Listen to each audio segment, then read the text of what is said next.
Bonjour à tous, ravi de vous retrouver pour un nouveau Clé sur porte. Nous sommes cette semaine en région anversoise, chez un décorateur d'intérieur dont la maison style Nouvelle-Angleterre est un véritable exemple. On la retrouve d'ailleurs dans de nombreux magazines. C'est dans un parc d'1 hectare que se trouve cette splendide maison. Jean-Jacques Sounel, le propriétaire des lieux, a réaménagé ses 600 mètres carrés il y a quelques années. Et pour réussir sa décoration d'intérieur, il a choisi un ton de base, café au lait, autour duquel il a fait décliner 8 autres teintes. Le bois est omniprésent, du sol au plafond, avec des lambris hauts d'1 mètre, ceinturant toutes les pièces de la maison, et puis des caches radiateurs qui servent d'ailleurs aussi de petits meubles et facilement réalisables en MDF. Pour garder le côté authentique, deux choses, les croisillons tout d'abord, présents sur toutes les fenêtres extérieures, ainsi que sur les portes intérieures de la maison, et puis dans chaque pièce, un meuble ancien ou une antiquité. La cuisine est elle aussi faite sur mesure et est particulièrement accueillante. Le plan de travail en marbre est régulièrement huilé pour lui apporter cet aspect brillant, et ici aussi on retrouve une certaine symétrie à travers des éléments de décoration, comme avec ces deux compositions florales, ces deux chemins de table ou encore ces deux fauteuils de jardin.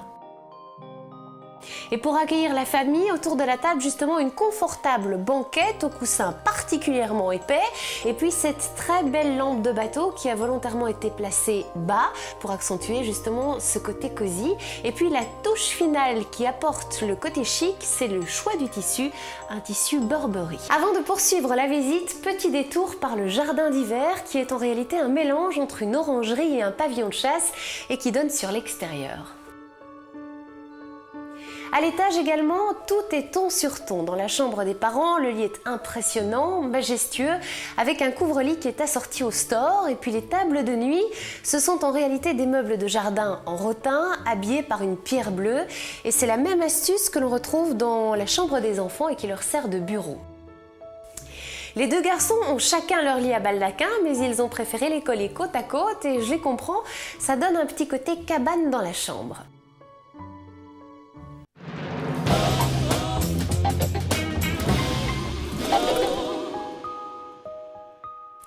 Bienvenue dans la deuxième partie de Clé sur porte, c'est Jean-Jacques Sounel qui nous accueille cette semaine, décorateur d'intérieur. Sa maison est située au nord d'Anvers, une maison qu'il a voulu harmonieuse et chaleureuse. Nous sommes ici dans le salon et pour s'affaler face au feu ouvert, un énorme canapé en tissu a été fait sur mesure, il fait plus de 4 mètres. Des meubles bibliothèque encadrent symétriquement la cheminée et puis bien sûr les drapés, ils habillent la pièce, ils sont très soigneusement travaillés et ici d'ailleurs joliment déposé au sol en corolle. Le petit côté champêtre, il est apporté par ces 3 paniers assortis dans lesquels sont déposées d'ailleurs les bûches pour le feu ouvert. À Anvers, à quelques kilomètres d'ici, existent de nombreuses splendides demeures datant d'avant 1900 et l'une d'entre elles a été transformée en maison d'hôte. Regardez. C'est dans l'orangerie que nous allons terminer ce numéro de Clé sur porte. C'est la pièce la plus claire et la plus lumineuse de la maison.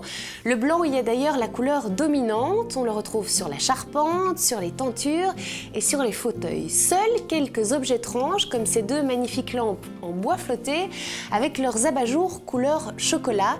Ils rappellent d'ailleurs l'alignement rigoureux des plantations. C'est un jardin assez sobre avec des plantes et des arbres.